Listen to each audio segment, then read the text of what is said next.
Vijayawada university మంచి భవిష్యత్తు కోసం తెలుగు విద్యార్థులు ఇష్టపడే యూనివర్సిటీ. యాక్చువల్లీ ఈ మధ్యకాలంలో చాలామంది అంటే పెళ్ళిళ్ళే లేట్ అవుతున్నాయి. అట్లాంటిది లవ్ మ్యారేజ్ అనుకోండి, లేకపోతే సెటిల్డ్ చేసినటువంటి మ్యారేజెస్ అనుకోండి, అసలు మనస్పర్ధలు ఎంత తొందరగా వస్తున్నాయంటే అండర్స్టాండింగ్స్ అసలే ఉండట్లేదు అనే దానికి ఎగ్జాంపుల్సే ఈ మధ్య జరుగుతున్నటువంటి ఇన్సిడెంట్స్ అనుకోవచ్చు. ఎప్పుడైనా సరే మ్యారేజ్ లైఫ్లో అడ్జస్ట్ కావడానికే మనకు ఒక సంవత్సరం అయితే డెఫినెట్లీ పడుతుంది. అట్లాంటిది 6 నెలల లోపనే చాలామందికి ఇద్దరి మధ్యలో మనస్పర్ధలు రావడం, ఆ తర్వాత వాళ్ళు డిసైడ్ అయిపోయి డైవర్స్కి కూడా వెళ్తున్న పరిస్థితి, లేదంటే ఏదో ఒకటి అంటే సూసైడ్ అటెంప్ట్ చేస్తున్న పరిస్థితి, ఇట్లాంటి ఇన్సిడెంట్సే ఈ మధ్యకాలంలో చాలా అంటే చాలా జరుగుతున్నాయి. ఈవెన్ సైకాలజిస్టులు కూడా అదే చెప్తున్నారు.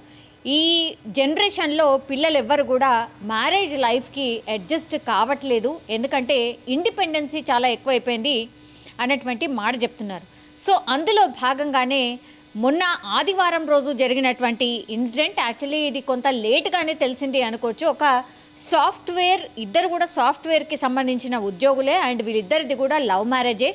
వాళ్ళిద్దరూ ఒక అండర్స్టాండింగ్తోనే ఇద్దరు పేరెంట్స్ని ఒప్పించి పెళ్లి చేసుకున్నారు. వీళ్ళిద్దరు కూడా సాఫ్ట్వేర్ ఎంప్లాయీస్. వీళ్ళు గచ్చిబౌలిలో ఉంటున్నారు. ఎగ్జాక్ట్లీ ఎక్కడ అంటే రాయదుర్గం ప్రశాంతి హిల్స్లోని హనుమాన్ శ్రీధర రెసిడెన్స్లో వీళ్ళిద్దరు కూడా ఉంటున్నారు.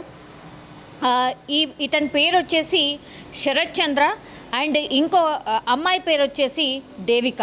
దేవిక వికారాబాద్ జిల్లా మరిపల్లి మండలం తొర్రు మామిడికి చెందినటువంటి కమలపాలెం దేవిక. ఈమె కేవలం 25 సంవత్సరాలు ఈమె ఏజ్. అండ్ వీళ్ళిద్దరు కూడా మొన్న ఆగస్ట్ అంటే గత ఏడాది ఆగస్టు 23న ప్రేమ వివాహం చేసుకున్నారు. అది కూడా 2 ఏళ్ళు ప్రేమించుకున్న తర్వాత వివాహం చేసుకున్నారు. ఇదేం సెటిల్ మ్యారేజ్ అయితే కాదు. అండ్ దేవిక ఓన్లీ డాటర్ అనమాట. దేవికకు ఫాదర్ కూడా లేడు. తల్లి 15 ఏళ్ళు కిందనే వాళ్ళ తండ్రి చనిపోతే అప్పుడు తల్లే పూర్తిగా దేవికని అల్లారు ముద్దుగా పెంచుకుంది. ఓన్లీ డాటర్ కాబట్టి ఆమె ఏది కావాలంటే అది, ఏది కోరితే అది, ఎంత బాగా చూసుకుంటే అంత బాగా చూసుకుంటూ వచ్చాను అనేటువంటి మాట చెప్తోంది. తల్లి రోధిస్తున్న పరిస్థితి కనిపిస్తోంది. అసలు ఏం జరిగింది, 6 నెలల క్రితమే వీళ్ళిద్దరికీ గోవాలో డెస్టినేషన్ వెడ్డింగ్ కూడా చేసుకున్నారు. అంగరంగ వైభవంగా చేసుకున్నారు. చాలా బాగా మ్యారేజ్ అయింది. ఆ తర్వాత మ్యారీడ్ లైఫ్ కూడా బాగుంటుంది అనుకున్నారు. ఎందుకంటే 2 ఏళ్ల క్రితం నుంచి వీళ్ళు ప్రేమించుకున్నారు కాబట్టి బాగానే ఉంటారు వీళ్ళిద్దరూ అని అనుకున్నారు. కానీ ఏం జరిగిందో ఏంటో తెలియదు. వాళ్ళు మ్యారేజ్ చేసుకుని 6 నెలలు అయింది, కానీ గత 2 నెలల నుంచి కూడా వీళ్ళిద్దరి మధ్య మనస్పర్ధలు వస్తూనే ఉన్నాయి. ఏదో ఒక కొట్లాట, ఏదో ఒకటి ఇద్దరు మాటలు అనుకోవడం, ఆ తర్వాత పంచాయతీ వాళ్ళిద్దరి పేరెంట్స్ దగ్గరికి వెళ్ళడం, వాళ్ళిద్దరికి సర్దు మణిగించి మీకు కేవలం 6 నెలలు మాత్రమే మ్యారేజ్ అయింది, మ్యారేజ్ అయిన తర్వాత డిఫరెంట్గా ఉంటుంది కాబట్టి కొంత అడ్జస్ట్ కానీకి టైం పడుతుంది, సో సర్దుకొని వెళ్ళండి అనేటువంటి మాట ఇరువురు పేరెంట్స్ కూడా చెప్పడం జరిగింది. అయినా సరే దేవిక కావచ్చు, శరత్ కావచ్చు, వీళ్ళిద్దరు కూడా తరచుగా పోట్లాడుకోవడం అట్లాంటిది మరి ఎంత పీక్కి వెళ్ళిందో ఏంటో మరి వీరు పసిగట్టలేకపోయారా ఏంటో తెలియదు. బట్ దేవిక మొన్న ఆదివారం రోజు రాత్రి ఉరివేసుకొని చనిపోయినట్టు శరత్, అంటే దేవిక వాళ్ళ హస్బెండ్ శరత్ వాళ్ళ అమ్మగారికి ఫోన్ చేసి చెప్పడం, కుటుంబ సభ్యులకు ఫోన్ చేసి చెప్పడం, ఆ తర్వాత వెంటనే హాస్పిటల్కి తరలించే ప్రయత్నం చేయడం, ఆ తర్వాత విషయం బయటకు వచ్చింది. కానీ వీళ్ళు ఆరోపిస్తున్నట్టుగా దేవికకి సంబంధించిన శరీరం మీద కొరికినట్టుగా, గాయాలున్నట్టుగా దేవిక వాళ్ళ అమ్మనైతే కంప్లైంట్ చేస్తోంది. ఆమె రోధిస్తున్న పరిస్థితి మాత్రం హృదయ విదారకంగా ఉంది. ఎందుకంటే ఓన్లీ డాటర్, ఫాదర్ కూడా లేడు, చాలా అల్లారు ముద్దుగా పెంచుకున్నాం. అట్లాగే దేవిక ఏది కోరితే అది ఇచ్చాను, ఈవెన్ హస్బెండ్ని తనే సెలెక్ట్ చేసుకున్నా సరే తన ఇష్టం కదా అన్నటువంటిది నేనే ఒప్పుకొని వాళ్ళిద్దరికి కూడా మ్యారేజ్ చేశాం. అతను కోరినట్టుగా కూడా వరకట్నం ఎంత కావాలంటే అంత కూడా ఇచ్చాం. అయినా సరే నా బిడ్డ పరిస్థితి ఇలా అయింది, నా బిడ్డను చంపేశాడు అన్నటువంటి ఆరోపణ చేస్తోంది. నాకున్నది ఒకే ఒక్క కూతురు, ఇప్పుడు నేను ఎవరి కోసం బతకాలి, ఇంకా నా బతుకు వేస్ట్ అన్నటువంటి మాట చెప్తూ రోధిస్తున్న పరిస్థితి. అట్లాగే ఈ దేవికకు సంబంధించిన ఫ్రెండ్స్ ఎవరైతే ఉంటారో వాళ్ళు కూడా ఒకటే చెప్తున్నారు, ఆమెమి పిరికి పందేమి కాదు, అట్లాగే వీళ్ళిద్దరు కూడా కొత్త వ్యక్తులేం కాదు, ఇది సెటిల్ మ్యారేజ్ కూడా కాదు, సో వాళ్ళిద్దరూ రిలేషన్లో ఉన్నప్పుడు కూడా కొంత అప్పుడప్పుడు మనస్పర్ధలు రావడం అది చాలా కామనే. ఆ తర్వాత వాళ్ళిద్దరూ కొద్ది కాలం తర్వాత అన్ని సర్దు మనిగి అగైన్ వాళ్ళ లవ్ కంటిన్యూ అయింది. అట్లా లవ్ కంటిన్యూ అయింది కాబట్టే వాళ్ళు మ్యారేజ్ చేసుకుందామని డిసైడ్ అయ్యే మ్యారేజ్ చేసుకున్నారు. మరి ఇంత సీరియస్గా మరి ఏమైందో ఏంటో తెలీదు వీళ్ళిద్దరి మధ్యలో. ఈమె ప్రాణాలు తీసుకునే అంత సిచ్యువేషన్ వస్తుందని కూడా మేమైతే ఎక్స్పెక్ట్ చేయట్లేదు. ఆమె అంత పిరికిగా ఆలోచించదు. ఇట్లా సూసైడ్ చేసుకుంటాను ఆర్ చేసుకోబుద్ధి అవుతుందో ఇట్లాంటి మాటలు కూడా ఎప్పుడు మాట్లాడలేదు.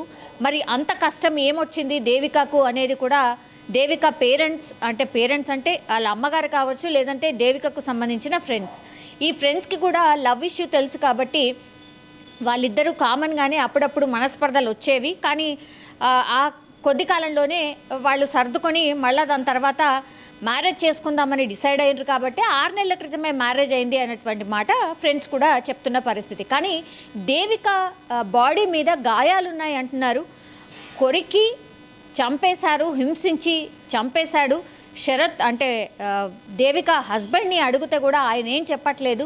లేదు మీ కూతురు ఆత్మహత్య చేసుకుంది, ఫ్యాన్కి ఉరేసుకునే చనిపోయింది అనేటువంటి మాట చెప్తున్నాడు. కానీ అది అబద్ధం, వాడే కొట్టి చంపేశాడు అని దేవిక తల్లి ఆరోపిస్తూ రోధిస్తున్న పరిస్థితి అయితే కనిపిస్తోంది. ఇప్పుడు పూర్తిగా దేవిక డెడ్ బాడీని అయితే ఉస్మానియా హాస్పిటల్కి తరలించి పోస్ట్ మార్టం నిమిత్తం అయితే అందరూ వెయిట్ చేస్తున్నారు. ఆ పోస్ట్ మార్టం రిపోర్ట్లో ఏం తేలుతుంది, నిజంగానే దేవిక తల్లి ఆర్ ఫ్రెండ్స్ ఆరోపిస్తున్నట్టుగా మరి వరకట్న వేధింపులా లేకపోతే ఇంకో కారణమా ఏంటో తెలుస్తుంది. మరి వీళ్ళిద్దరి మధ్యలో గత కొంతకాలంగా మనస్పర్ధలు కూడా ఉన్నాయంటున్నారు. కాబట్టి ఏ రీజన్లో వీళ్ళిద్దరు గొడవ పడేవాళ్ళు, అట్లాగే వీళ్ళ ఫోన్స్లో ఎవరితోనైనా సంభాషణలు ఉన్నాయా ఆర్ వాళ్ళిద్దరు మధ్య జరిగినటువంటి సంభాషణ ఏంటి అనేది కూడా వాళ్ళు ఆఫీస్లో పనిచేస్తున్నటువంటి ఆఫీస్ ఫ్రెండ్స్ కావచ్చు, కొలీగ్స్ కావచ్చు, అండ్ దేవిక ఫ్రెండ్స్ అట్లాగే శరత్ ఫ్రెండ్స్కి సంబంధించిన వాళ్ళ దగ్గర నుంచి కూడా ఇన్ఫర్మేషన్ అయితే తీసుకుంటున్నారు. కానీ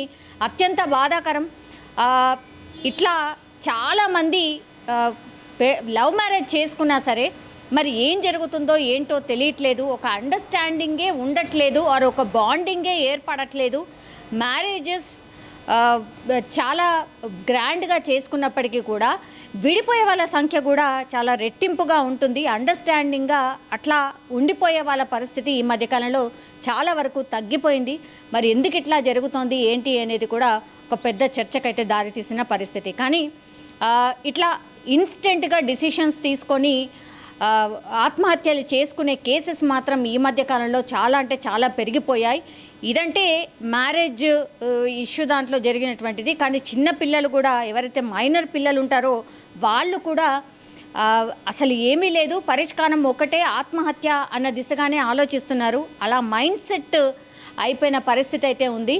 మరి ఇట్లా ఎందుకు జరుగుతోంది ఏంటి అనేది కూడా ఒక పెద్ద ఎత్తున చర్చ అయితే నడుస్తోంది. కానీ దేవిక తల్లి ఆరోపిస్తున్నట్టుగా మరి ఏం జరిగింది దేవిక కేసులో, నిజంగానే ఇది ఆత్మహత్య లేకపోతే హత్య అనే కోణంలో పోలీసులు అయితే కేసుని టేకప్ చేసి దర్యాప్తు చేస్తున్న పరిస్థితి అయితే కనిపిస్తోంది.